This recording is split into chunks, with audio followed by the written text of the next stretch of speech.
안녕하세요. 제 사연을 듣고 계시는 청취자 여러분께 반가운 인사를 올립니다. 저는 아직 30밖에 되지 않은 요가 센터에서 요가 강사를 하고 있는 여자랍니다.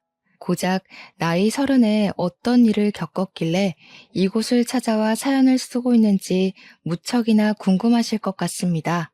제가 겪은 이야기를 지금부터 하나하나 풀어보도록 하겠습니다.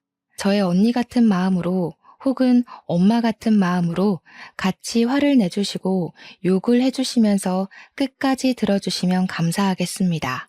저는 대학생 시절에 처음으로 요가에 푹 빠지면서 영상과 몸을 돌보는 휴식 시간에 대해 깊게 생각을 하게 되었습니다. 대학도 사실 겨우겨우 들어가기도 했고 그저 그런 성적에 맞춰서 진학을 했기 때문에 제가 가고 싶었던 전공을 선택할 수도 없었거든요. 무료한 대학 생활을 하며 학사 경고를 맞기도 했고 동기들이랑 잘 어울리지도 못하고 휴학을 반복했었습니다. 관심이 없는 학과이다 보니 강의 내용도 따라가기 어렵고 저만 자꾸 겉돌게 되니까 자연스럽게 아웃사이더, 소위 말하는 아싸가 되더라고요. 그래도 예쁜 얼굴에 몸매는 열심히 운동으로 가꾸고 있었던 터라 남자 학우들에게 인기는 있었지만 그거 아시죠? 남자인 친구들이 늘어날수록 여자인 친구들에게는 배척을 당하고 미움을 산다는 것을요. 결국 동기들 사이에서 꼬리가 9개 달린 여우라는 소문이 나기 시작했고 대다수의 여학우들이 저랑 어울려 다니기 싫어한다는 걸 알게 된 남자 학우들도 슬슬 저를 피하기 시작했습니다. 저는 사실 뜬 소문이었던 터라 너무나도 억울했지만 사실 학교 자체에는 그다지 미련이 없었기 때문에 그런가 보다 하고 신경 안 쓰려고 노력했죠. 그때마다 저를 달래준 건 친구도 술도 유흥도 아닌 바로 요가였습니다. 학교에 다니는 동안에는 그냥 취미처럼 즐기다가 교양 수업으로 학점을 겨우겨우 맞춰 대학을 졸업한 이후에는 제대로 배우기 시작했습니다. 몸도 가벼워지고 자연스럽게 몸매의 라인도 살고 다이어트는 당연하고요. 요가는 제 인생이나 다름없는 운동으로 자리를 잡게 되었습니다. 요가가 되게 정적인 운동 같다고 생각하실 텐데요. 사실 종류가 진짜 다양한 운동이거든요. 하타, 아시탄가, 빈야사 같이 요즘 유행하는 플라잉 요가까지 저는 모든 요가를 안 해본 게 없을 정도로 빠삭하게 외웠습니다. 아시탄가는 한 번 하면 땀으로 온몸이 흠뻑 젖을 정도로 격정적인 운동이기도 하고요. 제가 말로 100번 설명해봐야 한 번 운동해 보시는 게 좋을 테니 동네에 요가 센터가 있다면 꼭 한번 해보셔요. 아무튼 저는 즐겁게 요가를 했고 강사님의 추천으로 강사 자격증도 취득을 했고 본격적으로 강사로서 일을 시작하게 되었습니다. 처음에는 센터 강사로 일하기엔 경력이 너무 부족해서 헬스장에 취직을 하게 되었어요. 헬스장에 보면 사이드 프로그램으로 필라테스도 하고 요가도 하고 많은 것들이 있잖아요. 그 강사로 취직을 하게 된 거죠. 시간당 얼마 하는 식의 페이를 받으면서 일을 했는데 제가 또 인물이 좀 괜찮다고 했잖아요. 어리지, 몸매도 죽이지, 이쁘지. 헬스장에 온 회원들이며 트레이너들이며 모두들 저랑 밥 한번 먹어보려고 줄을 섰었죠. 제 나이가 고작 26살이었으니까 그런 관심이 너무 즐겁고 재미있을 때 아니겠습니까? 이 회원이랑 밥 먹고 저 회원이랑은 커피 마시고 하면서 요가 수업 들으라고 권유도 하고 회원도 늘리고 회원들이 점점 늘어나니까 헬스장 관장님이 저를 예뻐해 주셔서 시급도 팍팍 올려주셨습니다. 그렇게 열심히 관심 속에서 하루하루를 즐기고 있었는데 헬스장에서 회원 한 분이 저에게 사귀자고 고백을 한 것이었죠. 근데 제가 약간 철벽 같은 걸 좀 치고 다녔거든요. 직장 내에서 연애는 하지 말자 주의였어요. 왜냐면 서로 껄끄러워질 게 뻔하잖아요. 연애하면 분명 티가 날 텐데요. 거기다가 헤어지기라도 하면 누군가는 그 헬스장을 떠나야 하는데 그것도 부담스럽고요. 당연히 저는 일로 만난 관계에서 연애할 마음이 없다고 거절을 했죠. 다른 회원 몇 명도 저에게 고백을 하고 사귀자고 했는데 제가 다 거절했거든요. 그렇게 거절한 회원들이 한 4명 정도 됐어요. 회원들도 처음에는 불나방처럼 달려들다가 제가 아무랑도 사귀지 않고 모두 거절을 하니까 그냥 그림의 떡이구나 하면서 들러붙지 않았죠. 물론 밥이랑 커피는 사준다고 하면 냉큼 얻어먹고 다니긴 했지만요. 그런데 어느 날 우리 헬스장에 진짜 누가 봐도 한 번 더 돌아볼 만큼 잘생긴 남자가 등록을 한 거예요. 몸도 장근육이 불룩불룩 야무지게 좋고 생긴 것도 진짜 잘생겼는데 더 멋있는 포인트는 말이죠. 차가 한 3대 있는 것 같더라고요. 요일별로 차를 바꿔 타고 등장하는데 하나같이 비싼 외제차를 끌고 오는 겁니다. 그중 하나는 억대 스포츠카라고 하더라고요. 다른 회원들도 시기와 질투, 부러움이 섞인 채로 뒷말들을 하는데 남자들의 질투가 어마어마하게 무섭더라고요. 관장님한테 슬쩍 그 회원에 대해 물어보니까 완전 금수저라고 하더라고요. 차고 다니는 시계가 몇 천만 원 하는 브랜드더라. 집이 원래 부자인 것 같더라. 나이도 많지 않더라 하면서 신나게 이야기를 하더라고요. 저도 모르게 홀린 사람처럼 관장님한테 저런 남자랑 한번 진하게 사귀어 보고 싶다고 했더니 관장님이 저를 말리셨어요. 아서라, 우리 헬스장 남자 회원들 다 그만둔다 하시는 겁니다. 뭐 관장님 입장에서는 저 때문에 재등록하는 회원들이 있으니 제가 회원이랑 연애하는 게 별로 마음에 들지 않으시겠죠. 어쩔 수 없이 혼자 멀리서 그 회원님이 운동하는 것만 힐끔힐끔 훔쳐봤거든요. 근데 그 이후에 회원들이 저보고 밥 먹자, 커피 먹자 하면서 추파를 던져도 마음이 영 가지 않더라고요. 평소 같으면 냉큼 따라 나가서 공짜 밥 먹고 공짜 커피 마시고 은근히 오빠 너무 고마워요 했을 텐데요. 저한테는 시선도 주지 않고 묵묵히 운동만 하는 잘생긴 회원한테 은근히 서운할 지경이었죠. 저렇게 잘생긴 남자는 나한테 관심도 없구나 하면서요. 근데 아시다시피 요가라는 운동이 보통 여자들을 위한 운동이라는 인식이 있어서 남자들은 거의 안 하는 운동이거든요. 자세가 유연성을 요구하기도 하고 몸매 라인을 정리하기 위한 운동이고 동작이니 근육을 원하는 남자 회원들한테는 만족스럽지 못한 운동이기도 하죠. 남자들은 땀 뻘뻘 흘리면서 막 누가 봐도 허리가 아작날 것 같은 역기 같은 거 들면서 운동하는 걸 과시하잖아요. 물론 요가에도 아시탄가라는 격정적인 운동이 있긴 하지만 남자 회원들에게는 매력적이지 못한 운동이죠. 누워서 호흡하고 명상하고 하는데 다들 지루해하기만 하고 별로 좋아하지 않았어요. 저랑 친해지고 싶어서 몇 번 수업을 받았던 남자 회원님들도 결국에는 떠나가더라고요. 아무튼 제가 제일 한가한 타임이 오후 9시 타임이거든요. 이때 보통 주부들은 집에서 아이들을 돌봐야 하는 시간이고 젊은 회원님들은 술 마시러 떠나는 시간이라서요. 저의 마지막 타임이기도 하고 끽해봐야 한두 명 정도 수업을 신청하면 일부러 8시 타임으로 옮겨놓고 빨리 퇴근해버려요.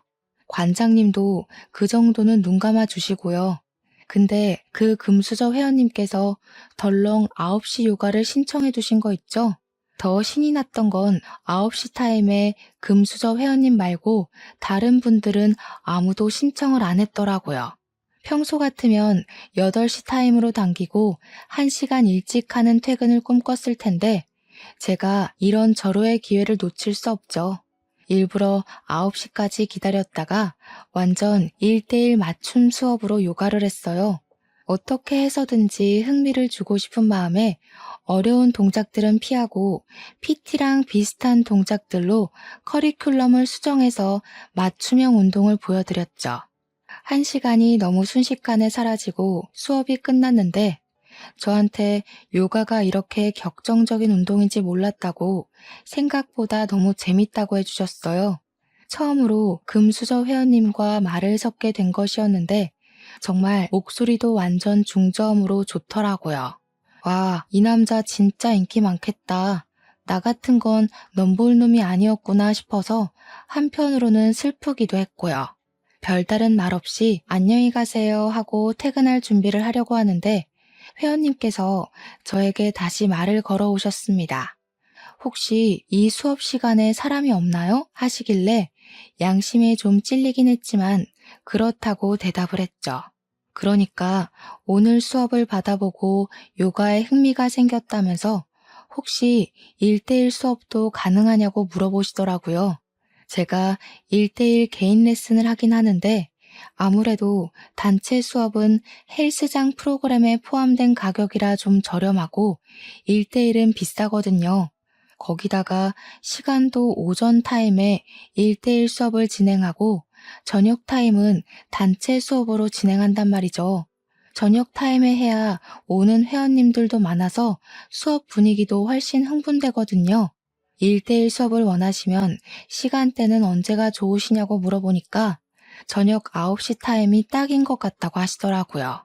아무래도 단체 수업이 있는 시간대라 관장님이랑 상의하고 수업 조정을 해야 한다고 말씀을 드렸더니 자기가 직접 관장님께 말씀을 드리겠대요. 그래서 알겠다고 조심히 가시라고 하고는 콩닥콩닥거리는 가슴을 진정시키고 저도 집으로 돌아갔습니다. 다음 날 관장님이 저한테 슬그머니 오시더니 그 회원 어떻게 꼬셨냐고 물어보시더라고요. 그래서 제가 새침하게 꼬시긴 뭘 꼬시냐고 아무 짓도 안 했다고 하니까 막 호탕하게 웃으시더라고요. 알고 보니 개인 레슨비를 웃돈으로 주고서라도 하고 싶으니까 9시 단체 수업을 없애고 자기 1대1 하게 해달라고 했다는 겁니다.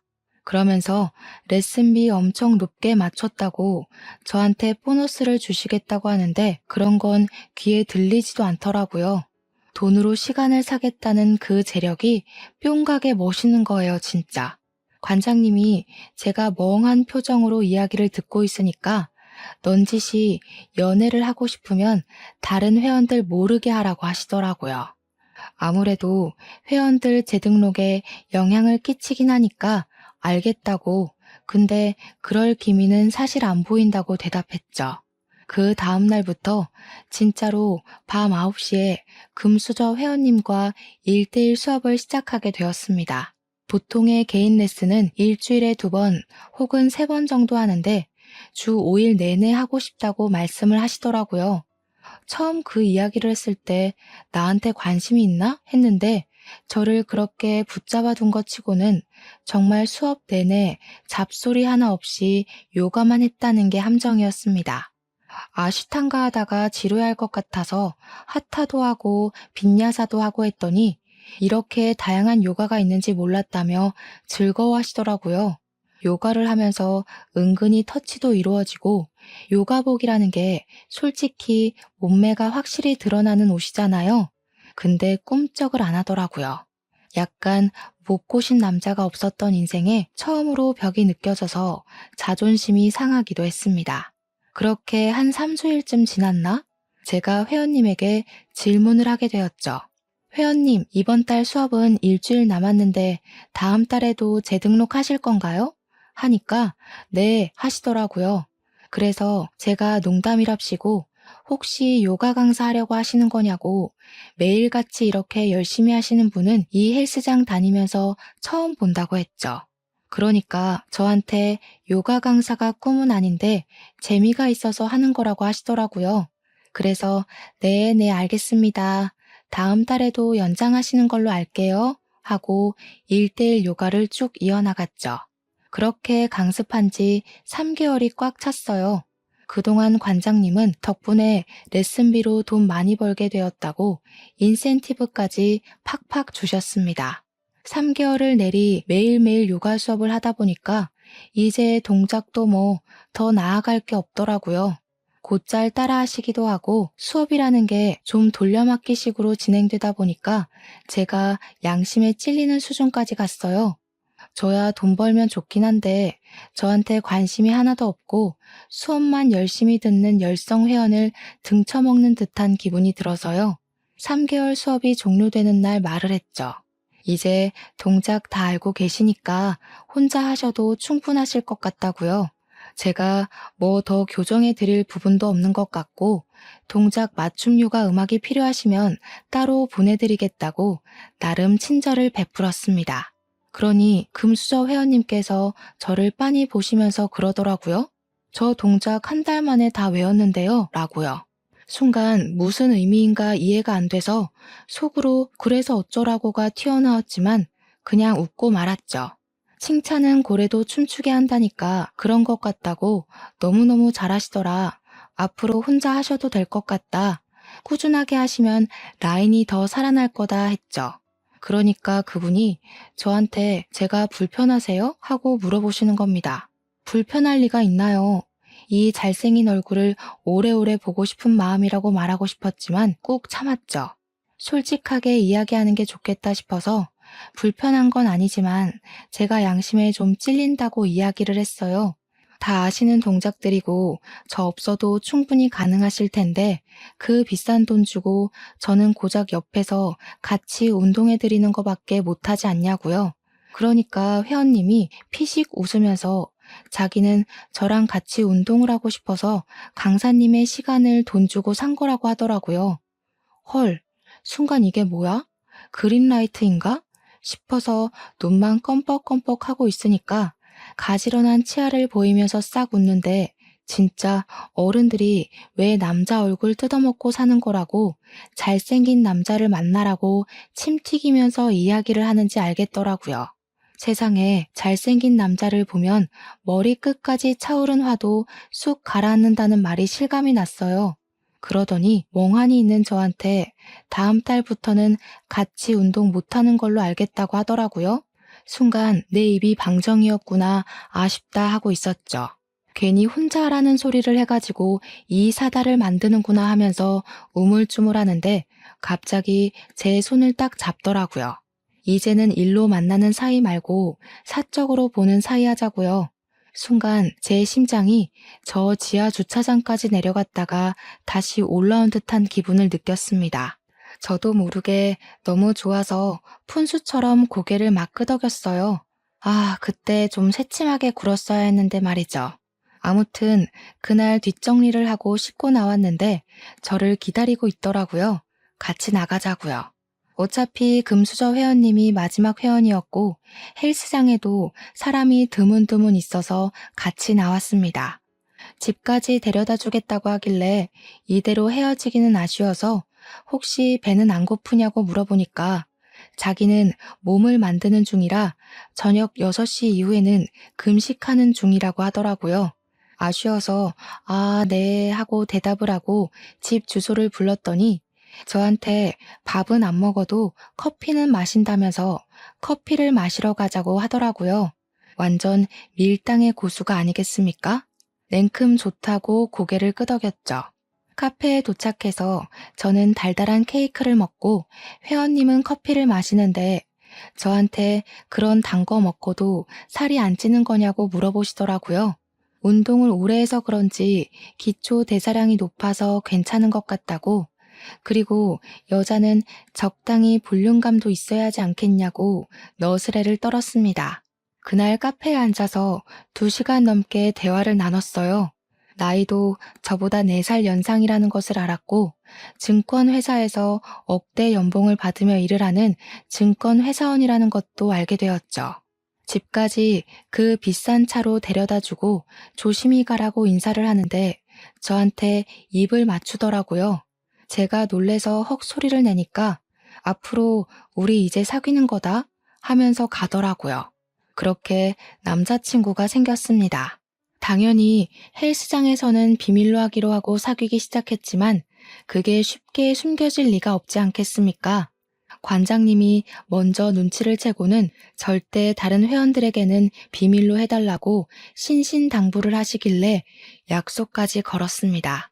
근데 글쎄 남자친구랑 저랑 한 3개월을 경찰과 도둑마냥 숨어서 만나고 있다가 제가 퇴근하는 시간에 맞춰 헬스장 밑에서 저를 기다리고 있었던 어느 날이었어요. 제가 보이자마자 주위에 아무도 없는 걸 확인한 뒤 뽀뽀를 하고 차에 올라타서 집으로 향했단 말이죠. 분명 두리번거리며 확인했을 때 아무도 없었는데 그 장면을 목격한 회원님이 있었던 거예요. 하필이면 저에게 선물 공제도 하고 밥도 사주고 3번이나 고백했다가 차인 회원님이었던 거예요. 다음날 관장님을 찾아가서 제가 자기를 가지고 논 게 틀림없다면서 헬스장에 있는 회원님들에게 다 들리게 큰 소리로 난리를 쳤습니다. 거기다가 저한테 차인 인간들한테도 다 소문내가지고 그 사람들끼리 똘똘 뭉쳐서 관장님을 찾아간 거죠. 회원 관리를 이딴 식으로 해도 되는 거냐고, 불려우 같은 게 헬스장 물 다 흐리고 있다면서 당장 자르라고 했대요. 아니, 제가 누구를 만나든 말든 자기들이 무슨 상관인지 그땐 진짜 너무 억울하고 화가 나더라고요. 제가 뭐 마음에 들지 않아도 받아먹었으면 한 번은 만나야 되는 법이라도 있나요? 관장님이 저한테 일주일 정도 휴가라고 생각하고 쉬다 오라고, 그때까지 정리될 인간들은 다 떠날 거라고 하더라고요. 너무너무 죄송했기에 그럴까 싶긴 했지만 솔직히 제가 왜 피해야 하는지 모르겠더라고요. 무서울 것도 없고 쭉정이 같은 놈들 때문에 제가 피하면 소문만 더 더럽게 날 것 같았고요. 피할 이유 없다고 그냥 출근하겠다고 하고 나갔는데 제가 요가실에 들어서자마자 저한테 차였던 인간들이 줄줄이 소시지처럼 들어오더라고요. 저한테 꽃뱀이냐고 막 삿대질하면서 이야기를 하는데 기가 막혀서 제가 무슨 소리들 하시는 거냐고 뾰족하게 대꾸했죠.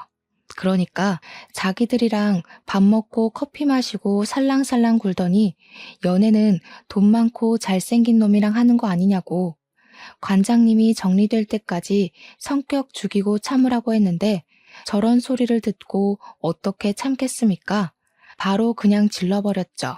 그러면 회원님들이 잘생기고 돈이라도 많던가요? 자기들 능력 안 돼서 저 하나 꼬시지도 못해놓고 이게 무슨 자격지심이람? 제가 좋아하는 사람이랑 연애를 하겠다는데 왜 감나라 배나라 하세요? 제가 커피 사달랬어요? 밥 사달랬어요?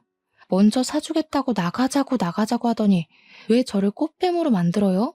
근데 하필 그 타이밍에 요가 수업 들으러 왔던 아주머니 회원님 한 분이 그걸 들었던 거죠. 그 아줌마 입이 진짜 촉새였거든요. 남자 여럿이 와서 따지고 드니까 이리저리 소문을 이상하게 낸 거죠. 제가 이 남자 저 남자 다 꼬시고 다니다가 결국에는 잘생긴 금수저 물어서 한몫 챙기려고 판을 짰다고요. 와, 진짜 제가 지나가기만 하면 다들 수근수근 거리는데 속상해서 눈물도 몇 번 흘렸어요. 그때 제 남자친구가 그러더라고요. 이런 데서 고생하면서 일하지 말고 자기랑 결혼하자고요. 연애한 지 고작 3개월 지났는데 결혼이라니 상당히 오버하는 것 같고 너무 섣부른 판단이라 느껴지시죠? 근데 그때는 그런 거 생각할 겨를이 없었어요. 이미 이 사람에게 푹 빠져 있었고 결혼하자는 그 말 자체가 구원처럼 들렸거든요. 저는 바로 결혼하겠다고 대답을 했습니다. 저는 헬스장을 그만두게 되었고 본격적인 결혼 준비에 돌입을 하게 되었습니다. 우리 집에서는 금융권에서 일하는 억대 연봉을 받는 사위가 싫을 리가 없죠. 거기다가 집도 완전 금수저 집안이었으니까요. 오히려 집안 격차가 심하게 나는 것 같다면서 우리 딸이 무시당하고 고생할까봐 걱정이 되어 시집을 보내도 될지 말지 고민이 된다고 하셨습니다. 우리 예비 신랑이 부모님 손을 잡고 절대로 힘들게 하지 않을 거라고 걱정하지 마시라고 신신당부를 했습니다. 결국에는 번지르르한 우리 예비 신랑의 얼굴에 홀라당 넘어간 부모님은 결혼을 허락해 주셨습니다. 시댁에도 자연스럽게 인사를 드리러 갔는데 진짜 집에 도착하고 나서 깜짝 놀랐어요. 강남에 엄청 비싸다고 늘 집값 순위에 오르락내리락하는 주상복합에 사시더라고요. 연예인 누가 살더라, 정치인 누가 살더라 하면서 저 주상복합에 살아보고 싶다 하는 사람들이 있을 정도로 입에 오르는 곳이었습니다.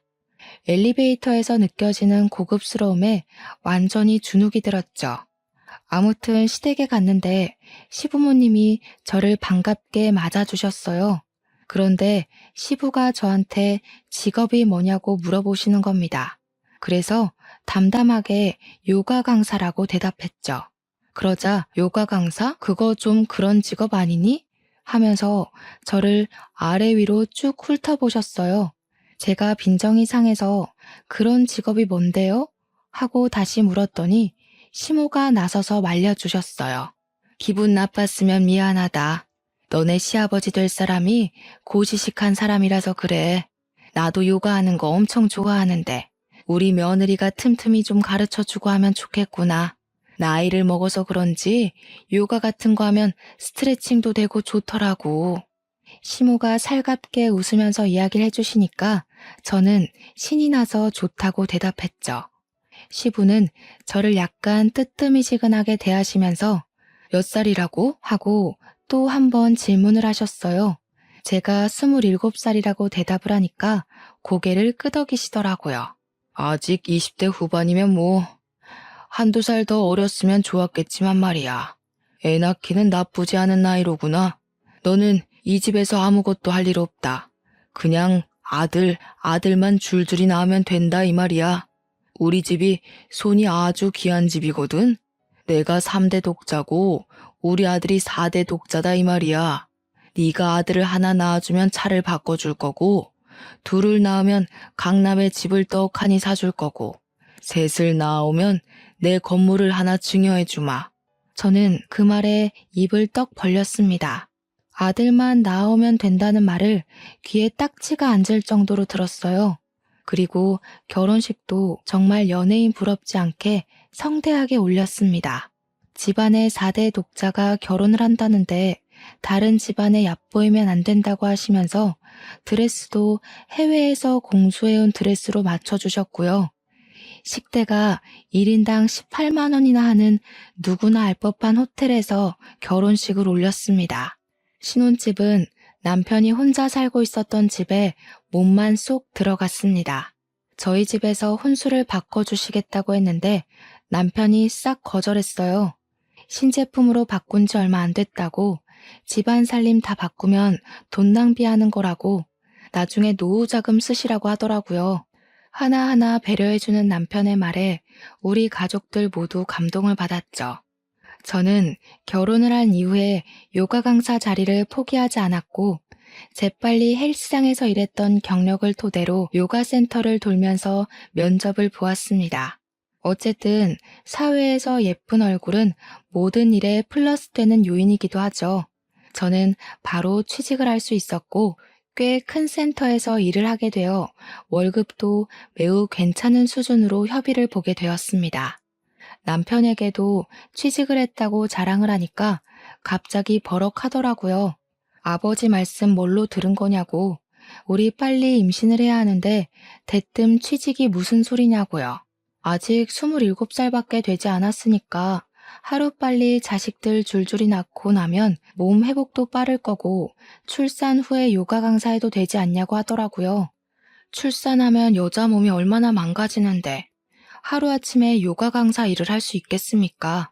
거기다가 제 친구들 중에는 시집간 친구들이 하나도 없는데 혼자 애까지 낳으면 제가 얼마나 외롭고 쓸쓸하겠어요. 이왕이면 친구들이랑 같이 육아하면서 정보 공유하고 지내는 게 좋지 않겠어요? 당장 아이를 낳을 마음이 없었던 저는 필사에 변명을 했고 남편은 들어주지 않았습니다. 어차피 다 도움이 있어서 키울 거고 아들만 낳으면 전적으로 시부모님께서 다 케어를 해주실 테니까 아무 걱정하지 말고 임신만 하면 된다고요. 남편은 그렇게 통보를 한 이후에 신혼생활을 즐길 마음이 정말 없는 건지 피임을 하지 않았습니다. 자녀 계획은 부부가 같이 세워야 한다고 생각했지만 제가 남편을 너무나도 사랑했던 터라 그냥 남편 말대로 하자고 생각하고 말았죠. 그렇게 결혼 한 달 만에 몸이 약간 피곤하다는 것을 느꼈고 미열도 느껴지고 어질어질한 기분이 들어서 이상하다 생각했죠. 피임을 하고 있지 않았으니까 혹시 임신일까 싶어서 테스트기를 했는데 정말 두 줄이 떡하니 뜨는 게 아니겠습니까? 저는 너무 놀라서 산부인과에 당장 달려갔고 아기 집이 보인다고 임신이라는 이야기를 들었습니다. 하지만 너무 초기라서 제대로 보이는 것이 없으니 1, 2주 뒤에 다시 와서 보는 게 좋겠다는 이야기를 들었죠. 제가 그때는 요가센터에서 일을 하고 있었기에 당장 수업이 너무나도 걱정되더라고요.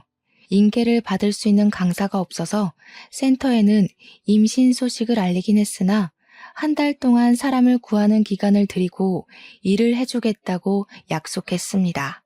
그런데 그게 문제였을까요?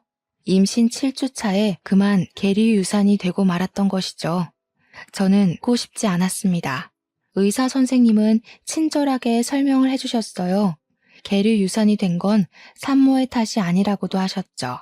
아기 집이 보이긴 하지만 태아가 보이지 않는다고 하시며 놀란 저를 토닥여 주셨습니다. 계류 유산은 누구나 겪을 수 있는 일이고 산모님 회복이 가장 중요한 거라고 저에게 마음의 상처를 너무 받지 말라고 하셨어요. 임신했다는 소식을 설레발치며 양가에 다 말을 해뒀었는데 시부모님은 바로 실망을 하셨고 남편은 저에게 일을 빨리 그만두라고 했습니다. 몸을 회복해야 했기에 한 달을 다 채우지 못하고 유산 소식을 전하며 퇴직을 할 수밖에 없었죠.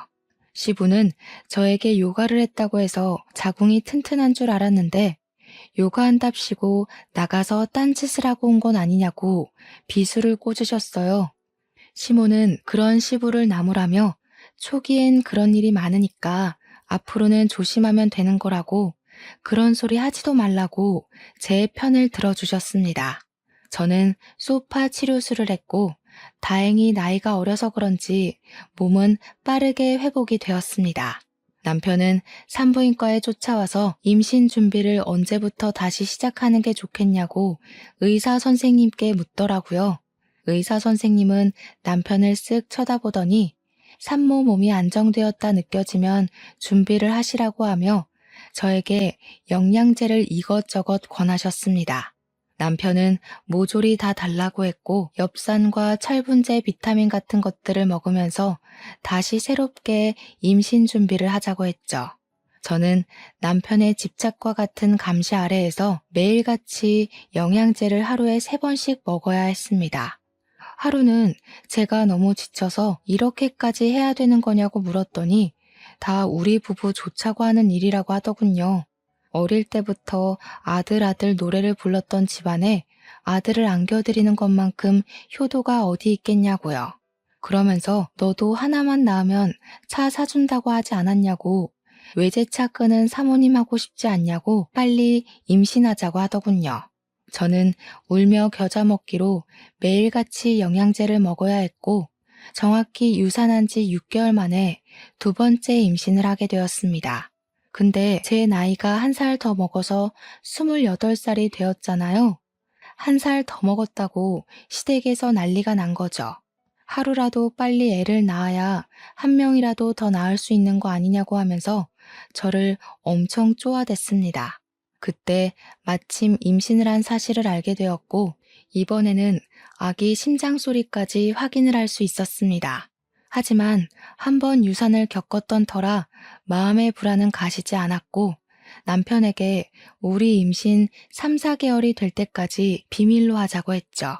그리고 제가 임신 16주를 맞이했을 때 배가 볼록 나오기 시작했고 아이의 성별이 아들이라는 것까지 확인하게 되었습니다. 남편과 저는 병원에서 주책맞게 눈물을 흘렸고 바로 시댁으로 찾아가 임신 16주고 아들이라는 것을 말했습니다. 그러자 시부가 저한테 역시 우리 며느리라면서 인정이라고 저한테 차를 사주시겠다고 하시는 겁니다. 떨리는 마음에 비싼 외제차 계약까지 딱 하고 집으로 돌아왔죠. 그렇게 태교에만 집중을 하며 지냈는데 임신 20주에 아이가 또 유산이 되고 말았습니다. 원인을 정확하게 알 수 없다고 하더라고요. 단지 제 자궁이 약하고 갑상선 기능에 문제가 있어서 그런 것 같다고 했어요. 당연히 시부는 목덜미 잡고 쓰러지고 우리 남편 또한 망연자실하더라고요. 무엇보다 가장 슬픈 건 저였습니다. 우리 아이 태명도 붕붕이로 지었는데 시부가 붕붕이가 태명이니 붕붕 떠난 것 아니냐고 차 계약도 바로 취소해버리셨어요. 그러더니 제가 처치를 다 받고 태어나는데 그러시더라고요. 너 혹시 담배 피우냐? 아기 가지고 술 먹고 춤추고 논 거 아니지? 아니면 자궁에 문제가 있어? 왜 애가 2번이나 유산이 되냐고. 갑상선 기능에 문제가 좀 있다고 하더라고요. 자궁도 2번의 유산을 겪으면서 많이 약해졌다고 하더라고요. 이런 쓸모없는 계집애 같으니라고. 나이가 어려서 애는 많이 낳겠거니 싶어서 부족한 년 받아줬더니. 그래서 너 임신을 할 수 있다는 거야, 없다는 거야? 남편이 한숨을 푹푹 쉬면서 병원에서 하는 말이 제 갑상선 기능이 많이 저하되어서 약물 치료를 해야 한다고 했다 말했어요. 이게 호르몬제가 투여되는 거라 치료가 끝날 때까지는 임신을 하면 안 된다고 했다고 말을 전하니까 시부 얼굴이 빨개지더라고요. 사람이 열이 받아서 혈압이 오르면 얼굴이 그렇게까지 빨개질 수 있구나 하는 걸 알았죠. 저한테 어쩔 거냐며 소리치시는데 제가 죄인이 된 기분이더라고요. 그러더니 시모가 저를 달래주면서 집에 가서 이야기를 하자고 온 가족을 끌고 시댁으로 향했습니다. 차 안에서도 고개를 들지 못하고 가만히 있었죠. 정말 제가 무슨 줄에 묶여서 끌려가는 기분이었어요. 한참을 다들 말없이 그러고 앉아서 시부의 한숨 소리만 듣고 있었습니다. 저는 그 공기가 너무나 답답해서 딱 미치기 일보 직전이었습니다. 그런데 믿었던 시모의 입에서 상상을 초월하는 말이 터져나왔습니다. 속은 좀 상하겠지만 너네 이혼시킬 마음은 없고 우리 집이 손이 귀한 집이라 아이는 꼭 낳아야 한단다. 네 치료가 얼마나 길게 이어질지도 모르는 거고 약물 치료하다가 애가 들어서면 애가 안녕 못할지도 모르고 그래서 말인데 요즘도 대리모라는 게 있더라. 그게 무슨 말씀이세요? 대리모라뇨? 지금 바깥에서 사생아를 낳아오라는 그런 말씀이신 거예요? 그러니까 시부가 대뜸 시모한테 말 잘했다 하면서 그러더라고요. 바깥에서 나오는 게 어디가 어때서? 우리 때는 다 그랬다. 네 몸이 멀쩡했으면 이럴 일도 없잖아. 다 네 잘못이니까 수긍하고 우리 아들이 낳아오는 핏줄 받아다가 네 자식처럼 잘 키워. 순간 머리가 멍해지는데 남편이 제 손을 꼭 잡으면서 말을 하더라고요. 부모님의 뜻이 그렇다는데 자식으로서 당연한 도리는 하고 살아야지 않겠냐고요. 아이를 원하신 게 하루 이틀이 아니니 우리가 받아들이자고 하는 겁니다. 아니, 그걸 지금 제 손을 꼭 잡고 할 말입니까? 이게 말이나 되는 소리인지 저는 남편의 손을 확 뿌리치고 남편에게 결혼할 때 받았던 1캐럿짜리 다이아 반지를 거실에 탁 내려놨습니다. 이혼하겠습니다. 대리모라뇨? 차라리 재혼을 하라고 하세요. 그러니 시부가 활짝 웃는 게 아니겠습니까? 잘 생각했다. 네가 아주 대찬 성격이구나. 구질구질하게 굴 것 같아서 대리모 이야기를 꺼낸 건데 이혼을 하겠다고 하니까 오히려 잘 됐어. 내가 위자료는 섭섭지 않게 주마. 그러더니 미리 준비라도 하고 있었던 건지 서랍에서 이혼 서류를 꺼내더니 도장 찍으라고 하더라고요. 통장으로 위자료인 셈 치고 5천만 원 보내줄 테니까 걱정하지 말라고 그 정도면 섭섭지 않지 않냐고. 그날 정말 깊은 배신감에 치가 떨리고 정신까지 나가버려서 도장을 바로 찍어주었습니다. 도장 찍자마자 제 앞에서 5천만 원을 제 통장으로 송금해 주더군요. 너무 억울하고 속이 상해서 울면서 친정으로 갔더니 부모님이 걱정하면서 물어보시길래 솔직하게 다 말했습니다. 우리 부모님도 정신 나간 것들 아니냐고 쌍놈의 집안이라고 욕을 하면서 그런 집안을 대이어서 뭐하냐고 소리를 치시더군요. 신혼집에서는 정말 제가 몸만 들어갔던 거라 가지고 나올 짐도 없었습니다. 옷 몇 개 있던 것도 칼같이 친정으로 택배 보내놨더라고요. 저는 정신을 차리고 바로 갑상선 치료에 돌입했고 약물 치료를 하며 구직 활동을 했습니다. 다행히도 꽤 큰 체인을 가지고 있는 요가 센터에 취직을 하게 되었고요. 몸을 돌보면서 운동을 병행하고 있었는데 이혼한 지 3개월쯤 지나서 예전 헬스장 관장님께 연락이 온 겁니다. 너 이혼한 거 진짜야? 어떻게 하셨어요? 어디 말도 안 했는데. 야, 네 전 남편 우리 헬스장 다시 등록했어. 여기 여자 트레이너랑 사귄다고 하더라. 어찌나 뻔뻔한지 여기 회원님들이 그 소문 다 알고 쳐다보는데도 꿋꿋하게 둘이 하루 종일 붙어 있는다니까. 그래서 저는 그냥 관심 없어요 하고 끊었습니다. 어떻게 이혼한 지 3개월 만에 새 여자친구랑 하하호호 할 수 있는지 저는 이렇게나 아픈데 말이죠. 그렇게 시간이 흐르고 흘러 1년쯤 지났을 때였습니다. 저는 갑상선 치료를 무사히 끝마쳤고 건강도 예전처럼 좋아졌습니다. 요가 센터에서 자리도 잡았고 전 남편도 완전히 지워버린 채 잘 살고 있었는데 관장님이 갑자기 연락 와서는 그 둘이 결혼을 했다고 하는 겁니다. 저한테 왜 이런 소식을 전해주시냐고 그만하시라고 하니까 관장님이 더 충격적인 이야기를 하셨어요. 아니, 근데 그게 끝이 아니야. 걔네 이혼도 했다? 벌써요? 왜요? 불임이래. 헐, 그 여자가 임신 못하니까 또 이혼시킨 거예요? 무슨 소리야. 네 전 남편이 불임이란다 글쎄. 왜 여자 트레이너랑 사귀면서 둘이 운동 죽어라 했다고 했잖아? 그때 근육을 더 키우면 멋있겠다는 트레이너 말에 스테로이드성 약물을 생각 없이 복용했다고 하더라. 이게 적당히 하면 괜찮은데 과하게 맞은 건지 정자 기능에 문제가 생겨서 불임됐다고 하대? 그러면서 벌 받은 거라고 저한테 꼭 이 사이다 소식을 전해주고 싶었다면서 안부 조금 물어보고 끊으시더라고요. 정말 대박이지 않나요? 4대 독자니 뭐니 하더니 결국 불임으로 끝이 나다뇨. 이게 다 자기 업보지 않겠습니까? 2번 유산했다고 대리모 운운하더니 결국 벌 받은 거죠. 관장님도 나중에 문자로 저한테 속 시원하지 않냐고 어쨌든 행복하게 잘 살라고 하시더라고요. 저는 완벽한 결말에 기분이 날아갈 듯 좋아졌습니다. 이래서 사람 앞길은 모르는 거라고 하죠.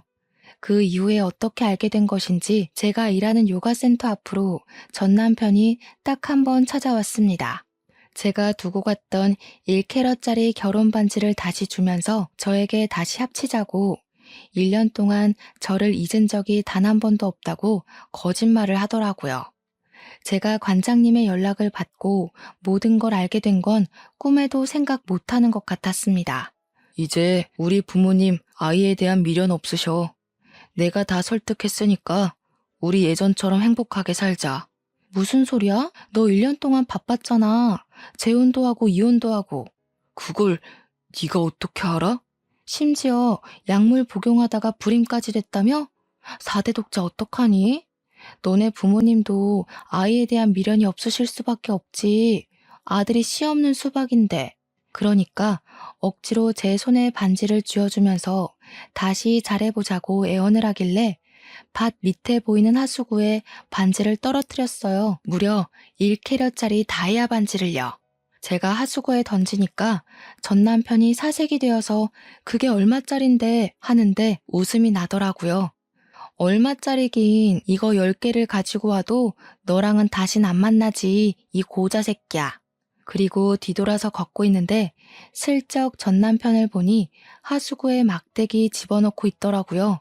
그 1캐럿짜리 다이아 반지 꺼낸다고요.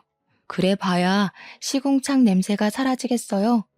전 남편 꼴이랑 딱 어울리더라고요. 빛 좋은 개살구죠. 저는 아주 속 시원하게 마침표 찍고 지금은 열심히 회원님들과 요가하면서 마음 다스리고 건강하게 지내고 있답니다. 여러분들도 빛 좋은 개살구에 속지 마시고 사람 내면을 보면서 만나세요. 참, 그 사람의 집안도 말이에요. 아무튼 제 사연은 여기서 마무리하겠습니다. 다들 감사합니다.